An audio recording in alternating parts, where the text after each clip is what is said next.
The massive chamber stretched out before Jake Morrison like a cathedral built for giants. The walls curved upward into a dome that seemed to touch the stars themselves. Though he knew they were deep inside the Assembly headquarters station, hundreds of alien species filled the circular seating arrangements, each delegation positioned according to some ancient protocol that humanity had never fully understood. Jake stood in the center of it all, feeling very small and very alone despite the fact that Linda Hayes stood just 3 steps behind him with her datapad clutched against her chest. 3 years had passed since Earth made first contact with the Galactic Assembly. 3 years of careful diplomacy, of learning countless customs and protocols, of trying to prove that humanity deserved a place among the stars. Jake had spent most of those 3 years here, away from Earth, away from his family, trying to build bridges between his species and civilizations that had been traveling the stars for thousands of years. He thought they had made progress. He thought the smaller species on the council had started to see humans as allies rather than curiosities. He thought wrong. The Valorian Chancellor rose from her seat at the head of the council. Zethara was her name. Though Jake had learned early on that pronunciation mattered less than tone when dealing with the crystalline beings, she towered over the assembly floor, her body reflecting the light in ways that hurt human eyes if you looked directly at her. When she spoke, her voice resonated through the chamber, without need for any technological amplification. The Grand Assembly has deliberated on the matter of Earth's continued membership for the past 30 cycles, she announced, and Jake felt his stomach tighten because he knew what was coming. He had seen the preliminary vote counts that Linda had managed to obtain through back channels. The numbers had not looked good. We have heard testimony from those who believe humanity shows promise. We have also heard concerns about their rapid expansion, their aggressive tendencies, and their refusal to accept established norms. Jake wanted to interrupt, to defend his species, but protocol demanded silence until the Chancellor finished speaking. He clenched his fists at his sides and waited. Behind him, he could hear Linda's breathing quicken. Up in the observation gallery, he knew Captain Ryan Cole was watching alongside the other military advisors. Ryan had argued against coming to this session. He had wanted to pull all human ships out of assembly space weeks ago when the first expulsion rumors started circulating. Jake had convinced him to wait, to trust the diplomatic process. Now he wondered if that had been a mistake. The motion to expel Earth from the Galactic Assembly has passed, Zethara continued, her voice carrying no emotion that Jake could detect. The final vote was 147 in favor of expulsion, 53 against, with 12 abstentions. The chamber erupted. Some species cheered while others protested. Jake heard the distinctive hissing that meant the Kresh delegation was pleased. The Reptilian Empire had opposed human membership from the beginning. Seeing Earth's military capabilities as a threat to their own influence, he also heard the melodic tones of the Talaxian representatives, who had voted against expulsion and were now voicing their displeasure at the outcome. Jake stepped forward, breaking protocol, because at this point, protocol no longer mattered. Chancellor, I request permission to address the assembly. Zethara turned her crystalline form toward him. For a long moment, she said nothing, and Jake wondered if she would simply order him removed from the chamber. Then she gestured with one of her multiple limbs. The assembly recognizes Ambassador Morrison of Earth. Speak briefly. Thank you, Chancellor, Jake said, though the words tasted bitter. He turned slowly, making eye contact with as many delegates as possible. Some looked away. Others met his gaze with what he interpreted as sympathy or regret. We came to you in peace. When we discovered we were not alone in the universe, humanity could have responded with fear or aggression. Instead, we reached out with open hands and open minds. We followed your rules. We contributed our knowledge to joint research projects. We opened trade with any species willing to deal fairly with us. We asked only for a chance to prove ourselves worthy of membership in this assembly. He paused, letting his words sink in. You've now declared that we are not worthy. May I ask on what grounds? What law have we broken? What treaty have we violated? What crime justifies this expulsion? A Kresh general named Vactor rose from his seat, without waiting for the Chancellor's recognition. His scales gleamed under the chamber lights as he pointed one clawed hand at Jake. Your crime is your existence, human. Your species appeared on the galactic stage mere decades ago, yet you already claim dozens of systems. You build weapons that rival those of empires 10,000 years old. You question every tradition, challenge every norm, and refuse to accept your place in the natural order. You are chaos given form, and chaos has no place in civilized society. Other voices joined in, some supporting the Kresh position, others arguing against it. Jake listened to them debate his species' fate as if humanity were not represented in the room. He felt Linda's hand touch his elbow gently, a reminder to stay calm. Up in the gallery, he caught Ryan's eye. The captain was shaking his head slowly, his expression saying everything that needed to be said about the Assembly's decision. Finally, Zathera called for order. The decision stands. Earth's representatives will leave this chamber immediately. All human vessels must vacate Assembly space within 90 standard days. Trade agreements are terminated effective immediately. Scientific collaborations will be wound down in an orderly fashion. This session is concluded. Jake stood motionless for several heartbeats. Around him, delegates were already filing out, some quickly, as if afraid to be associated with the expelled species. Others slowly with what looked like reluctance. The Talaxian ambassador, a female named Vriona, approached him directly, despite the disapproving looks from other delegations. Ambassador Morrison, she said in heavily accented standard, my people voted against this action. We do not forget that human medical researchers shared their cancer treatment protocols with us freely when the Assembly refused. If there is anything we can do, Jake managed a smile that did not reach his eyes. Thank you, Ambassador Vriona. That means more than you know. She nodded once and departed, leaving Jake alone with Linda in the emptying chamber. Captain Ryan Cole descended from the observation gallery, his military uniform crisp despite the long session. He stopped beside Jake and crossed his arms. Well, Ryan said quietly, that went about as badly as expected. Worse, Linda added, her voice tight. I've never seen such a lopsided vote on a membership issue. They really wanted us gone. Jake looked up at the empty Chancellor's seat. They're afraid of us, good Ryan replied. They should be. That's not helpful right now, Jake said, though he could not entirely disagree with the sentiment. We need to get back to Earth and brief President Hughes. She needs to know we're officially on our own out here. The three of them walked toward the exit, their footsteps echoing in the vast chamber. As they passed through the doorway, Jake looked back one final time at the seat humanity would never occupy again. Something hardened inside him at that moment. The Assembly had rejected Earth because they feared change, feared competition, feared species that refused to bow to ancient hierarchies. Fine, Jake thought. If they wanted humanity to go their own way, then that was exactly what would happen. And maybe, just maybe, the rest of the galaxy would come to regret pushing humans aside. Because if there was one thing Jake had learned about his species during his time in space, it was that humanity had never responded well to being told they were not good enough. They had been cast out. Now they would have to build something better. The real question was whether the Assembly would be able to survive what came next. 3 weeks after the expulsion vote, Karen Hughes sat in the orbital command center high above Earth and watched her planet turn slowly beneath the station. She had been president for 5 years now, and in that time, she had dealt with economic crises, natural disasters, and the complexities of uniting a still fractured humanity.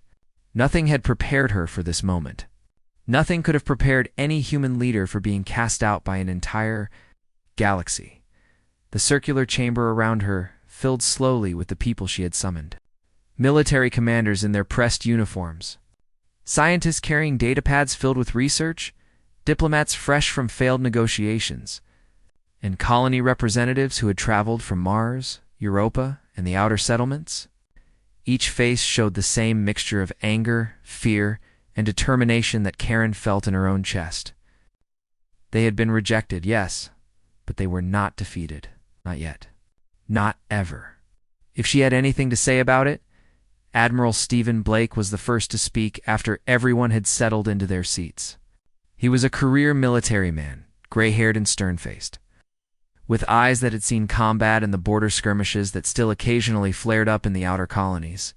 He pulled up a holographic display that filled the center of the chamber with stars and trade routes. "The situation is not as bad as it could be," he began, which made Sci-Fi Realm people laugh bitterly because their situation seemed pretty terrible already. "Yes, the Assembly has expelled us. Yes, they've terminated trade agreements and ordered us out of their space. But our intelligence network has been busy, and what we've learned is interesting." He manipulated the hologram, highlighting certain systems in green. 53 species voted against our expulsion. That's more than a quarter of the entire Assembly. Most of these are smaller civilizations, species without much military power or economic influence. The Assembly's inner circle has marginalized them for decades, maybe centuries. They have no real voice in policy decisions, despite being official members. Linda Hayes, who had returned with Jake Morrison from the Assembly headquarters, stood up from her seat. "I've been analyzing voting patterns for the past 3 years. The same 15 or 20 species control every major decision. They decide trade policy, technology sharing agreements, and military deployments. Everyone else just rubber stamps their choices, or gets ignored." Karen leaned forward in her chair. "So these 53 species that voted for us, they're not happy with the current system." "That's putting it mildly, Madam President," Jake said from his position near the window.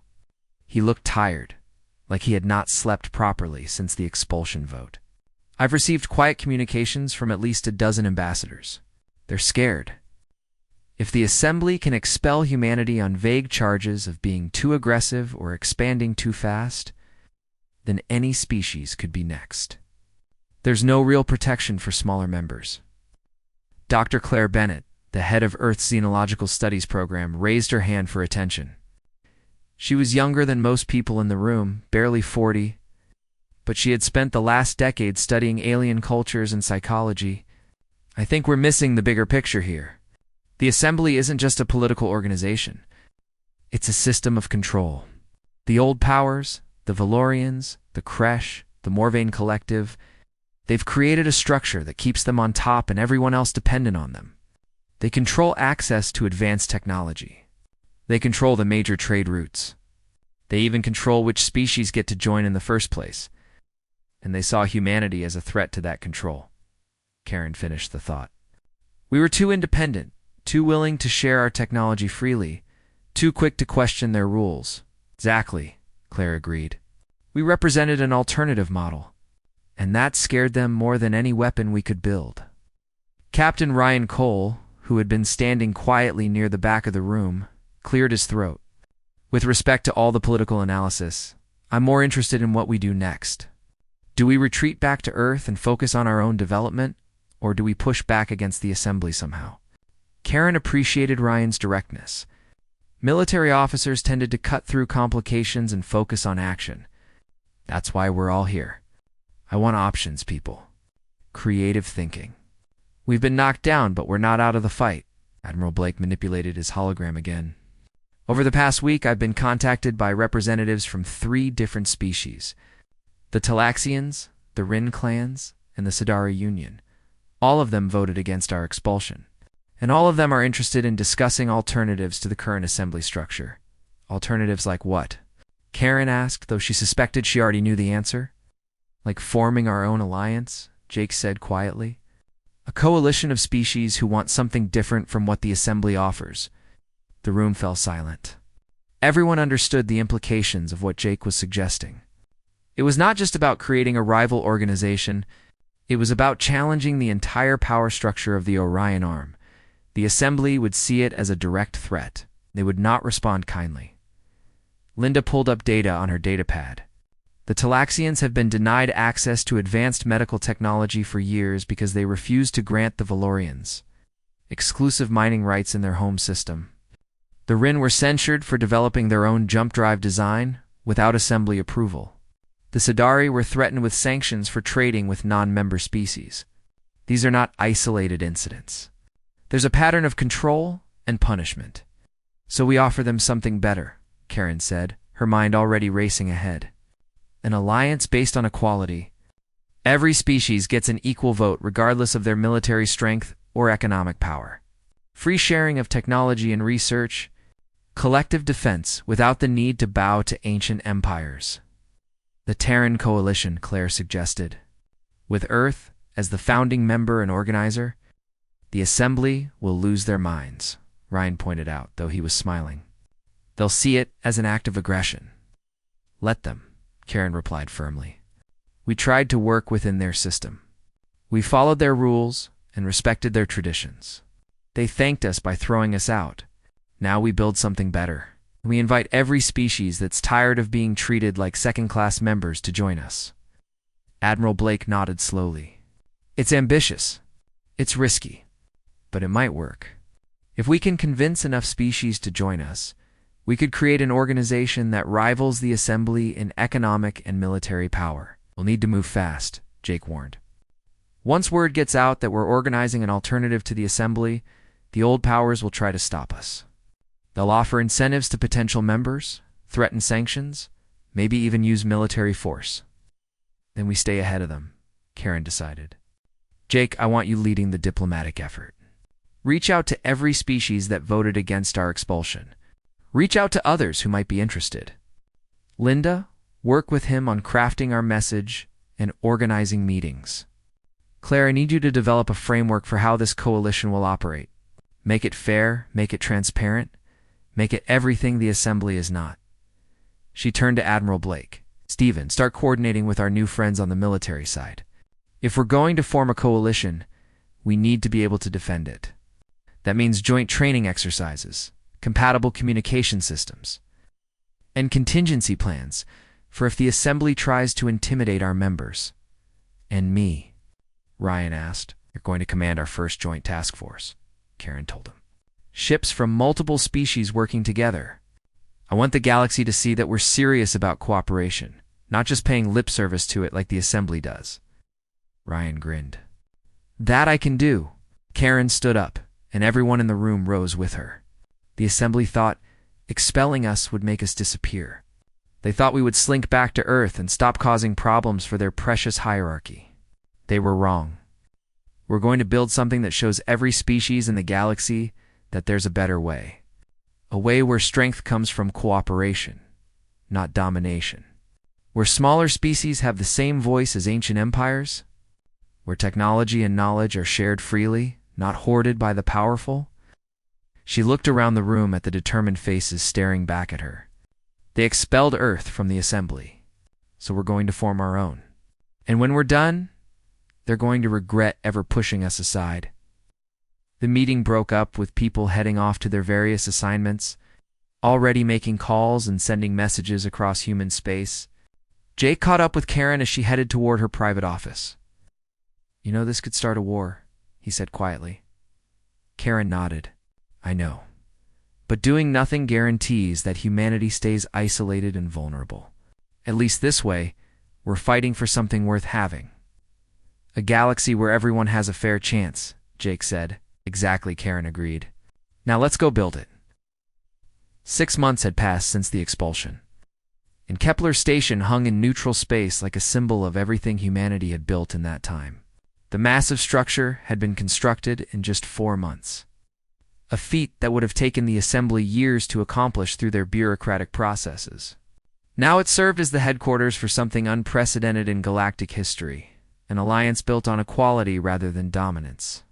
Jake. Morrison stood at the main podium in the ceremonial hall, looking out at representatives from 37 different species.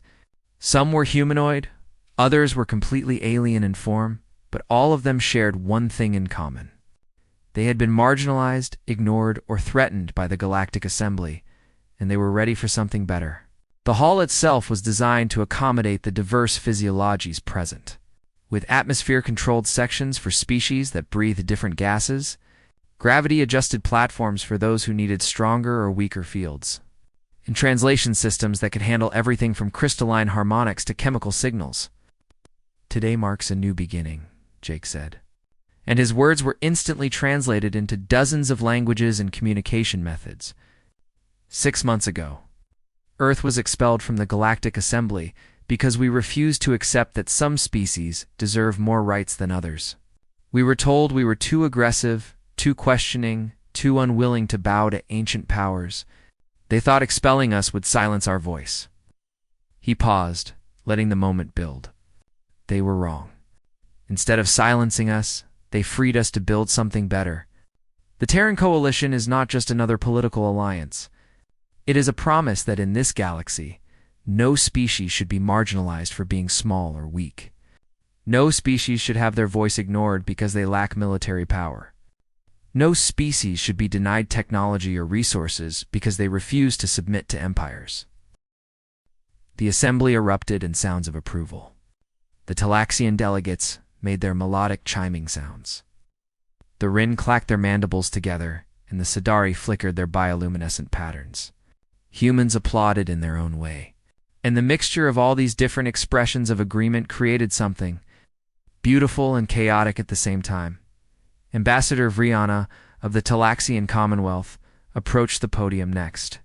She moved with a grace that made Jake think of dancers, though her 6 limbs and crystalline skin were distinctly non-human. When she spoke, her voice carried the weight of centuries of frustration. "My people have been members of the Galactic Assembly for 300 of your years," she began. "In that time, we have watched as the old powers made decision after decision that benefited themselves while leaving the rest of us to struggle. When a plague struck our colonies 15 years ago, we begged the Assembly for access to advanced medical technology. They refused unless we granted exclusive mining rights to the Valorians. We had no choice but to accept, and our people died while we negotiated." Her voice hardened. "Then humanity came to us. They had medical research that could help, and they shared it freely. No demands, no conditions, no exploitation. Just one species helping another because it was the right thing to do. That is when I knew that the Assembly's way was not the only way. That is when I knew we needed to find a better path." She turned to face the assembled delegates. "The Terran Coalition offers us that path. Here, we are equals. Here, our voices matter. Here we build together instead of serving the ambitions of ancient empires. The Talaxian Commonwealth is proud to be a founding member of this coalition." More sounds of approval filled the hall. Jake watched as species that had never worked together before, species that the Assembly had deliberately kept separated to maintain control, now stood together in unity. It was exactly what Karen Hughes had envisioned when she first proposed this alliance, Dr. Claire. Bennett took the podium after Vriana. She carried herself with quiet confidence as she prepared to unveil one of the Coalition's most revolutionary programs. "The Galactic Assembly has always controlled access to technology," she explained. "They decide which species get access to advanced jump drives, which ones can develop certain weapons, which ones are allowed to pursue specific research. This creates a permanent underclass of civilizations that can never advance beyond a certain point." She activated a holographic display that showed a complex web of research stations and data networks. "The Coalition's science initiative changes everything. Every member species contributes their knowledge and research to a shared database. Every member species has access to all of it. No gatekeeping, no restrictions, no hoarding of information. When one of us makes a breakthrough, all of us benefit." A Rin scientist named Click-Through, his name roughly translated from his native language of clicks and whistles, stood to add his perspective. "My people developed a new form of energy shielding 3 years ago. The Assembly confiscated our research and declared it proprietary to them. They then sold licenses for our own technology back to us at inflated prices. Under the Coalition's framework, such theft would be impossible. Research belongs to those who create it, and sharing is voluntary, but encouraged." Admiral Stephen Blake presented the military component next. His no-nonsense approach to explaining the Coalition Defense Network made even the more peaceful species pay attention. "The Assembly maintains control through fear," he stated bluntly. "They allow stronger species, like the Kresh Empire, to intimidate weaker ones. And they only intervene when it serves their interests. The Coalition operates differently. An attack on any member is an attack on all members. We defend each other, and we do so with combined strength." Captain Ryan Cole stood beside the Admiral, his uniform bearing the new Coalition insignia alongside the Earth's military symbols. I command the first Joint Task Force, a fleet composed of ships from 8 different species. We've been training together for the past 3 months, learning each other's tactics and technologies. The diversity of our approaches makes us stronger, not weaker. A Talaxian cruiser has capabilities my human destroyers lack, and vice versa.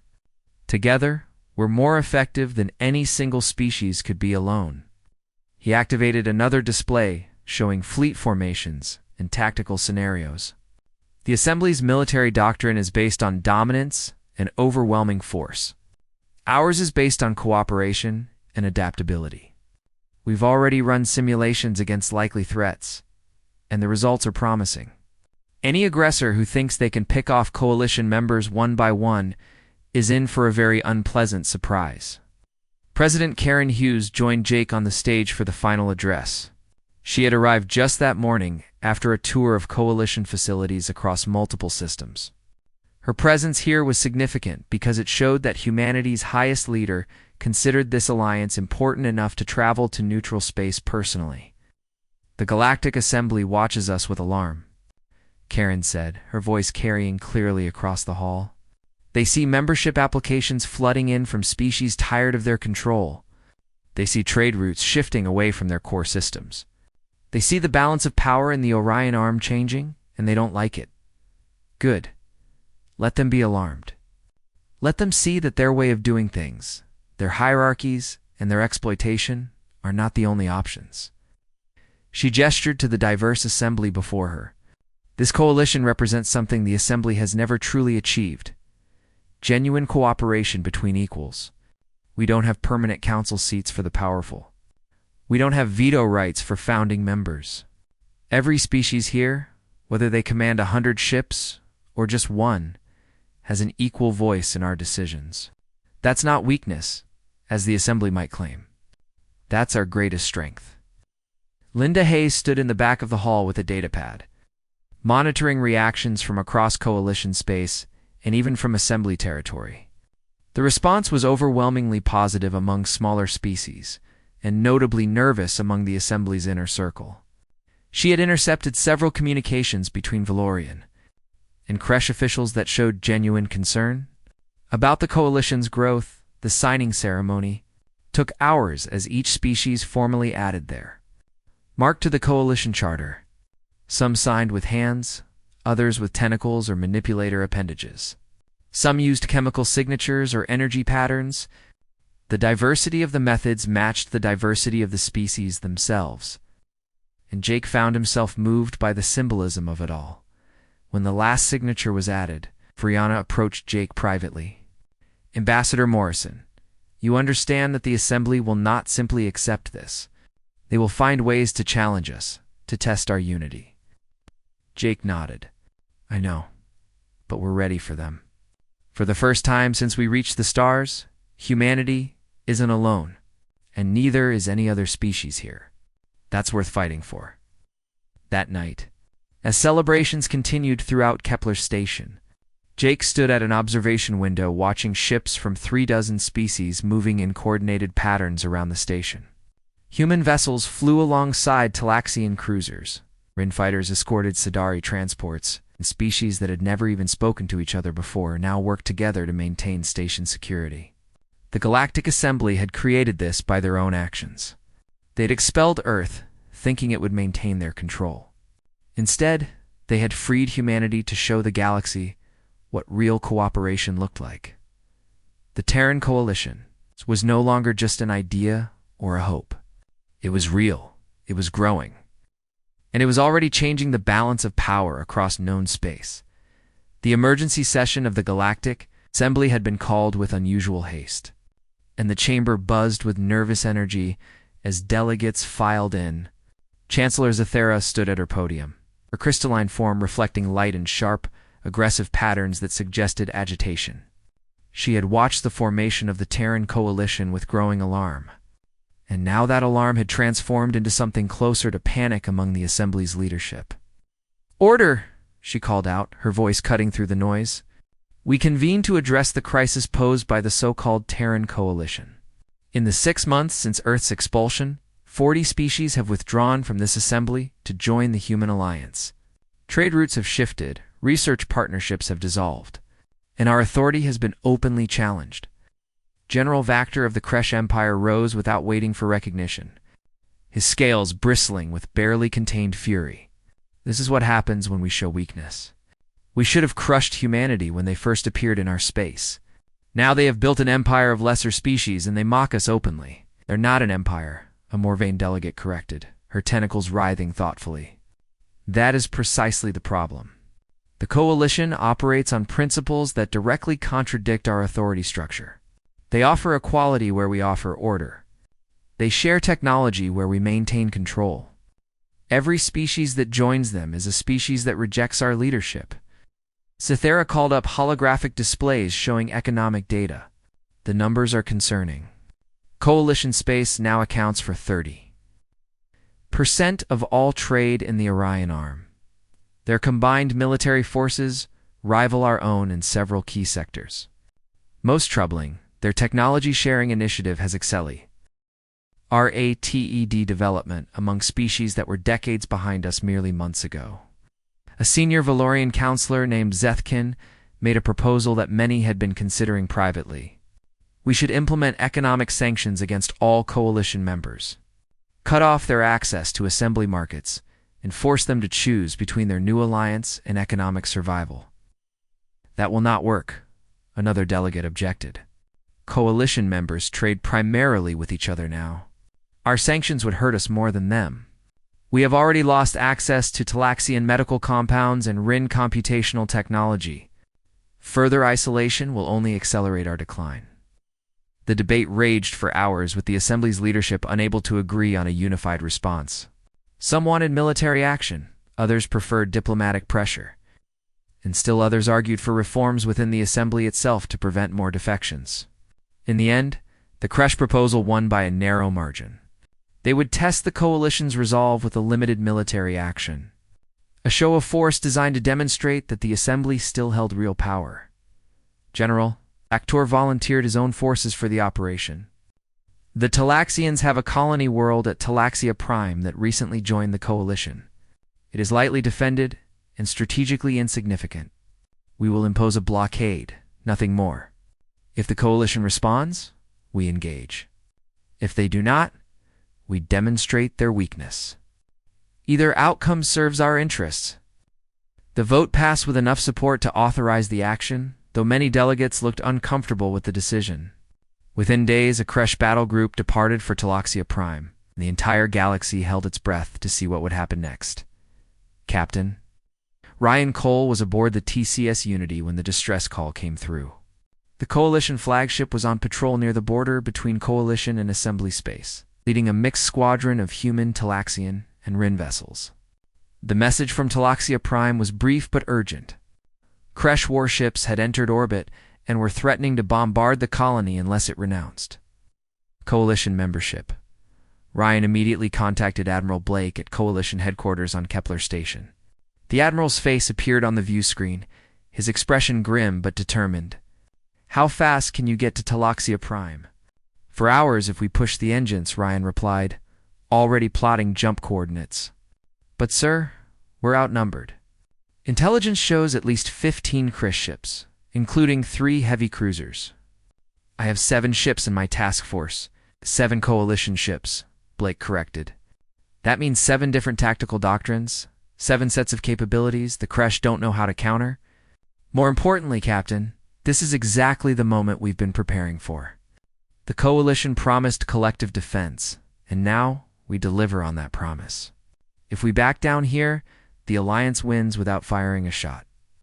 Ryan understood. This was not just about saving one colony. This was about proving that the Coalition meant what it said. "Understood, sir. We're on our way." He addressed his task force commanders through the joint communication network. "All ships, this is Cole.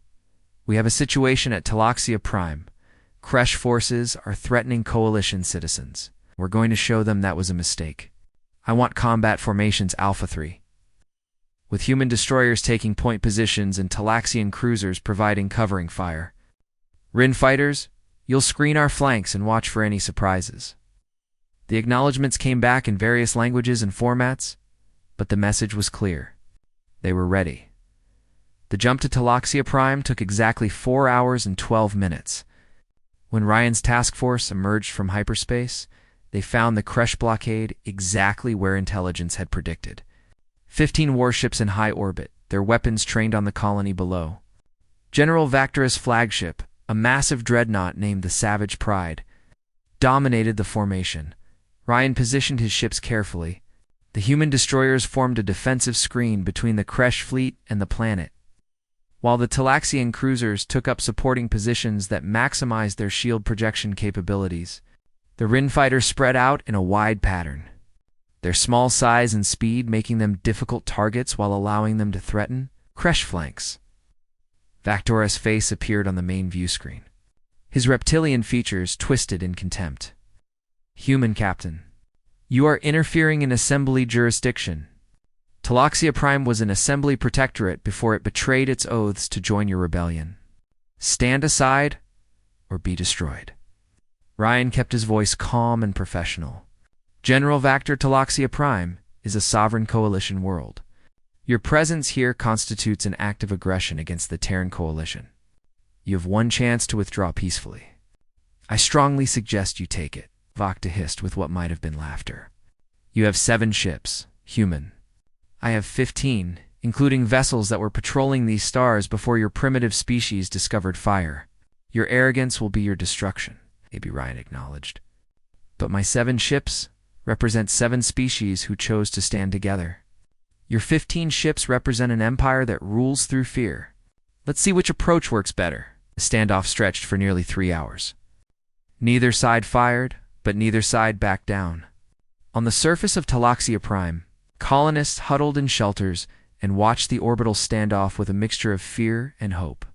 On Kepler Station, Jake Morrison worked his diplomatic channels frantically, contacting moderate assembly members and warning them that a Kresh attack would shatter any remaining possibility of reconciliation between the coalition and assembly. Admiral Blake coordinated reinforcements from other coalition sectors, but they would take hours to arrive. President Karen Hughes addressed coalition citizens across all member worlds, explaining the situation and reaffirming their commitment to defend all members equally. The message was clear.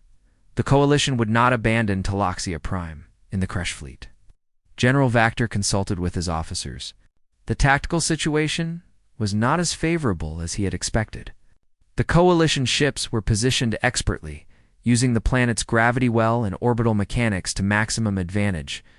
Any attack would result in casualties, even if the Kresh ultimately won. More troubling were the reports from his sensor operators that additional coalition ships were en route. What should have been a quick demonstration of force had turned into a potential disaster. Finally, after nearly 3 hours of tense silence, Vactor received new orders from Assembly headquarters. Chancellor Zethara herself appeared on his private channel, her crystalline form flickering with what he interpreted as anxiety. General, you are ordered to withdraw.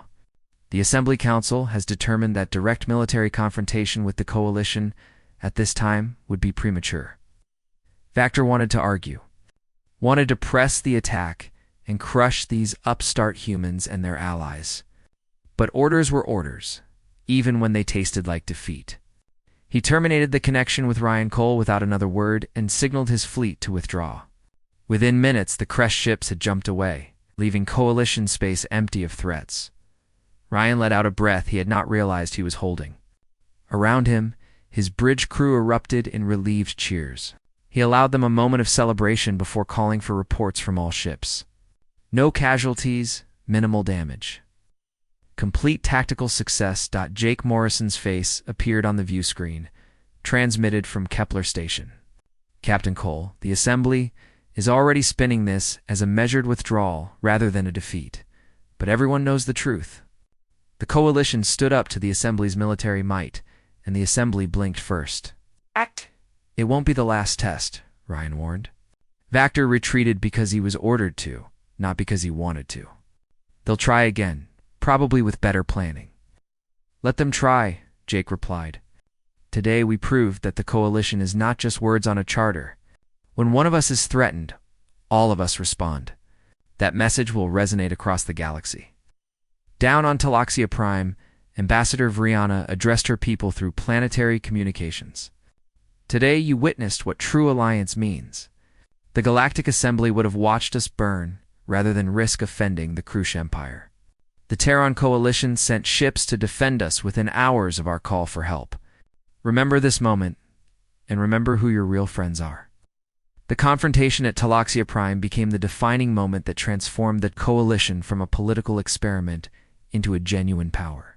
Species that had been considering membership now rushed to join, unwilling to face assembly pressure alone when they could have coalition protection instead.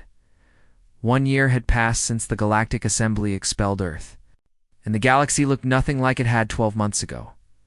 Dr. Claire Bennett stood in the research facility on Mars, surrounded by scientists from 15 different species, and marveled at what cooperation could accomplish when nobody was hoarding knowledge or playing political games. The hybrid jump drive they had just tested represented technology that no single species could have developed alone. And it was only the beginning. The energy efficiency is 40% better than standard assembly drives. A Talaxian researcher named Kriva announced, her crystalline fingers dancing across holographic displays. And the dimensional stability holds even at maximum range. A Rin engineer clicked his approval, his mandibles creating a rhythm that the translati on software rendered as excited agreement. The human approach to containment fields, combined with Talaxian energy matrices and our own dimensional calculations, creates something entirely new. The assembly has been building the same drive technology for thousands of years because they never had reason to innovate. Claire watched them work together and felt pride swell in her chest. This is what the Coalition is really about, she said to the assembled team. Not politics or military power, but this. Different perspectives coming together to solve problems that seemed impossible before. The assembly kept species separate because they were afraid of exactly this kind of collaboration. The hybrid drive was just one example. Across Coalition space, similar breakthroughs were happening in medicine, agriculture, communications, and dozens of other fields. The free exchange of knowledge that the Coalition science initiative enabled had sparked an innovation boom that left the assembly scrambling to keep up. Species that had been technological backwaters under assembly control were now contributing cutting-edge research to joint projects. Meanwhile, in the halls of the Galactic Assembly, Chancellor Zethera faced a crisis that grew worse with each passing day. The emergency council session she had called was poorly attended, with many delegates choosing to send junior representatives rather than appearing themselves. The writing was on the wall and everyone could read it.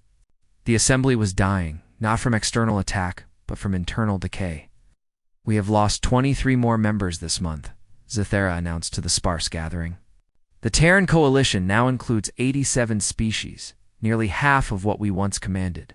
Trade through assembly space has declined by 60%. Our research initiatives have stalled because our best scientists are defecting to Coalition projects. General Vactor, still bitter about his forced retreat from Talaxia Prime, slammed his clawed hand on his desk. We should have crushed them when we had the chance. Now, they are too strong, too unified. Every day we wait, they grow more powerful while we weaken. Perhaps that is the point, a quiet voice spoke up. It belonged to an older Valorian counselor named Cathera, one of Zethera's rivals who had opposed Earth's expulsion from the beginning. We created this situation through our own arrogance. We expelled humanity because they questioned our authority and showed other species that alternatives were possible. Now those alternatives exist, and they are proving superior to our model. You suggest we surrender? Vactor hissed dangerously. I suggest we adapt or die, Cathara replied calmly. The Coalition succeeds because they offer what we never did, genuine equality and mutual respect. Species join them not because they are forced or manipulated, but because they see a better future there. We can either learn from this, or we can continue pretending that our ancient privileges and hierarchies still matter. Zethera knew Cathera was right, though admitting it felt like swallowing poison. She had been Chancellor for 300 years, maintaining the power structures that kept the Valorians at the top of the galactic order. Everything she had worked for was crumbling, and the humans she had dismissed as primitive upstarts were the ones bringing it all down. She made a decision that surprised. even herself. I will request a private meeting with Ambassador Morrison of Earth. If the coalition is willing to negotiate, perhaps we can find some accommodation. The meeting took place 2 weeks later at a small neutral station that belonged to neither the Assembly nor the coalition. Jake Morrison arrived with Linda Hayes. Both of them professional and courteous, but no longer awed by the crystalline being who had once seemed so powerful. Zethra came alone, which itself was a significant gesture of humility from someone of her status. Ambassador Morrison, Zethra began. And Jake noticed that her crystalline form flickered with colors he had learned to read as uncertainty. The Galactic Assembly recognizes that the situation has changed significantly since your expulsion. That's diplomatic language for admitting you made a mistake, Jake replied, though his tone was not unkind. You expelled us because you saw humanity as a threat to your control. You were right about the threat part, just wrong about everything else. Zethra shifted her form in what Jake had learned was the Valorian equivalent of a wince. There are factions within the Assembly that wish to explore diplomatic relations with the Terran Coalition. Some have even suggested that Earth might be readmitted to the Assembly with full membership privileges. Jake leaned back in his chair and exchanged glances with Linda, who was taking notes on her datapad. Chancellor, with all due respect, Earth is no longer interested in being a member of the Galactic Assembly. We tried that approach, and you showed us exactly how much you valued our participation. When you expelled us at the first sign that we might challenge the established order, then what do you want? Zethra asked, and Jake heard genuine confusion in her translated words. She had expected him to jump at the chance for readmission, to accept it as validation that humanity had finally earned its place among the great powers. We want the coalition to continue growing and thriving, Jake explained patiently. We want every species in the galaxy to have the option of joining an alliance that treats them as equals rather than subjects. We want technology and knowledge to flow freely instead of being hoarded by the powerful. We want a galaxy where a species' worth is not measured by how old their civilization is or how many ships they command. He leaned forward. The coalition is not interested in destroying the Assembly, Chancellor. If you want to maintain your organization with whatever members still choose to stay, that is your business. But we are building something better. And we are not going to stop because you suddenly realize that your old way of doing things is obsolete. You speak of equality, Zethra said, but humans lead the coalition. Earth provides the majority of military forces and economic support. How is that different from the Assembly's power structure? Linda looked up from her datapad. The difference is choice and accountability.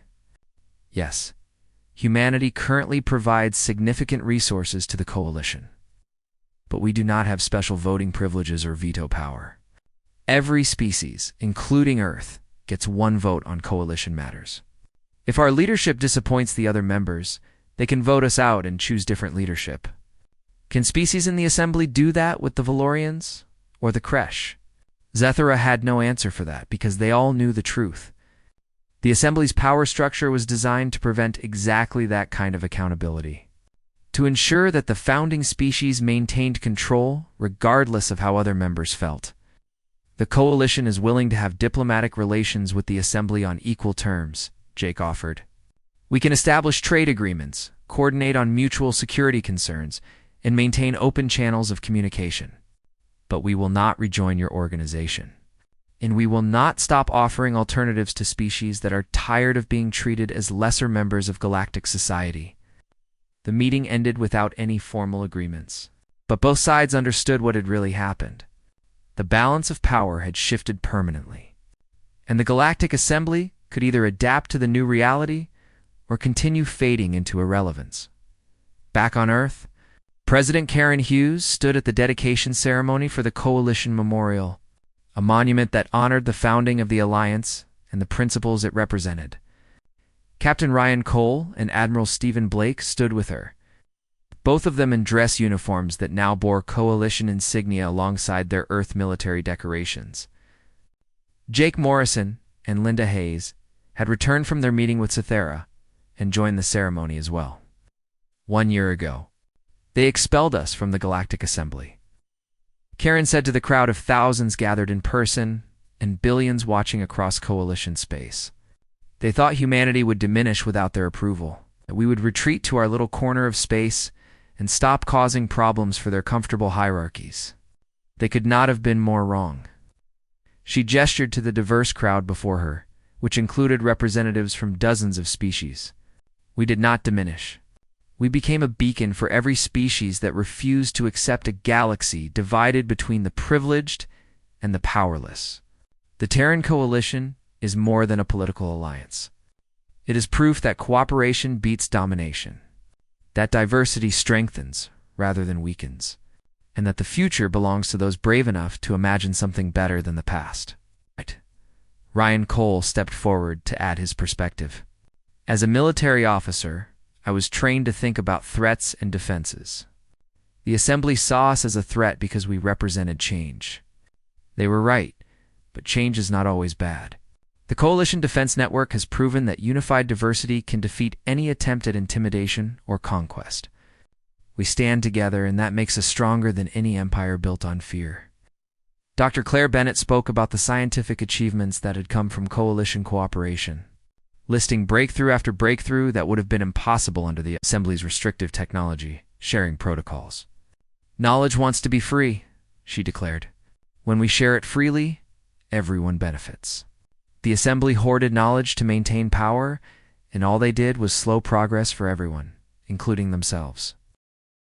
As the ceremony concluded, Jake stood with Linda near the memorial and looked up at the stars.